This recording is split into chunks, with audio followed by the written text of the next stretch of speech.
এক সময় এই শহরে মানুষ হাঁটত, সকালে নদীর ধারে, বিকালে গাছের ছায়ায়, খালি পায়ে মাটির গন্ধে মিশে যেত যেন জীবনের ছন্দ।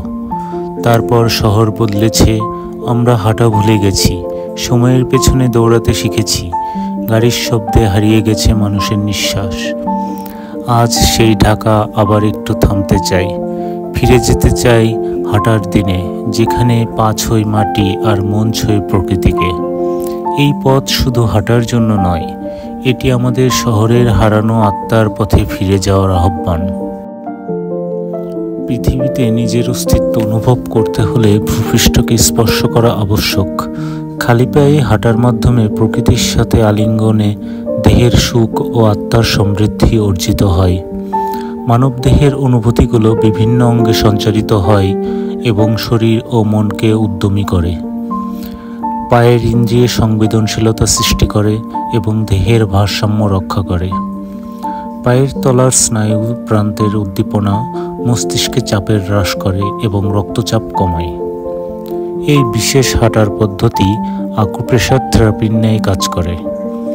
পায়ের কিছু অংশ সরাসরি চোখের স্নায়ুর সাথে সংযুক্ত, ফলে এটি দৃষ্টিশক্তি বৃদ্ধিতে সহায়ক। মাটিতে বিদ্যমান বিভিন্ন অণুজীব এবং এর সংস্পর্শে মানবদেহের রোগ প্রতিরোধ ক্ষমতা তৈরি হয়। আর্থিং মানবদেহের ভূপৃষ্ঠ থেকে ইলেকট্রিক শোষণ করে, যা প্রদাহ কমাতে সহায়ক। এ থেকে থেরাপিউটিক সুবিধা যেমন রিফ্লেক্সোলজি পাওয়া যায়। হাঁটা ও চলার উন্নত পশ্চার বা ভঙ্গিমা বজায় রাখে এবং পায়ের পেশি শক্তিশালী করে। যদি কেউ আহত হয় বা অস্ত্রোপচারের পর সেরে ওঠে, তাহলে ডাক্তাররা তাকে যতটা সম্ভব হাঁটতে উৎসাহিত করে। প্রকৃতিতে হাঁটা দ্রুত সুস্থ হতে সাহায্য করে। প্রকৃতির নিবিড় সাহচর্যে ও সান্নিধ্যে মানব মন খুশিতে ভরে ওঠে, মনোসংযোগ অর্জন হয়। শিশু এবং প্রাপ্তবয়স্ক উভয়ের জন্যই এটি বেশ মজাদার এবং উপভোগ্য।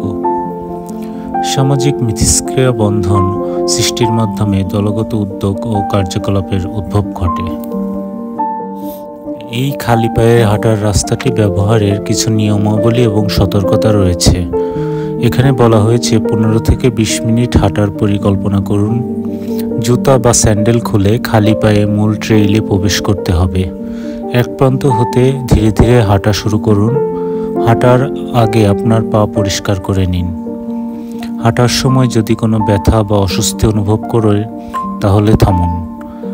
প্রতিটি পদক্ষেপ ফেলতে বালি, নুড়ি বা পাথর, গুঁড়ি বা মাটি ইত্যাদি সম্পর্কে সচেতন থাকুন। হাঁটার সময় পায়ের সামনের অংশ প্রথমে মাটিতে রাখুন। বড় পদক্ষেপের চেয়ে ছোট নিয়ন্ত্রিত পদক্ষেপ খালি পায়ে হাঁটার জন্য উপযুক্ত। প্রকৃতির সাথে সংযোগ স্পর্শ করুন। মাটির স্পর্শ অনুভব করুন। হাঁটার পর পা পরীক্ষা করে দেখুন ছোটোখাটো কাটা, আঁচড় বা ফোস্কা পড়েছে কিনা। ডায়াবেটিস বা পায়ে কোনো গুরুতর সমস্যা থাকলে খালি পায়ে হাঁটার আগে ডাক্তারের পরামর্শ নেবেন। অবশেষে আমরা পৌঁছে গেলাম সেই ট্রেইলের আবার যেখান থেকে শুরু করেছিলাম সেখানে। আপনাদের এখানে দেখতে পাচ্ছেন পা ধোয়ার এবং পানি খাওয়ারও ব্যবস্থা রয়েছে এখানে। ধন্যবাদ সবাইকে।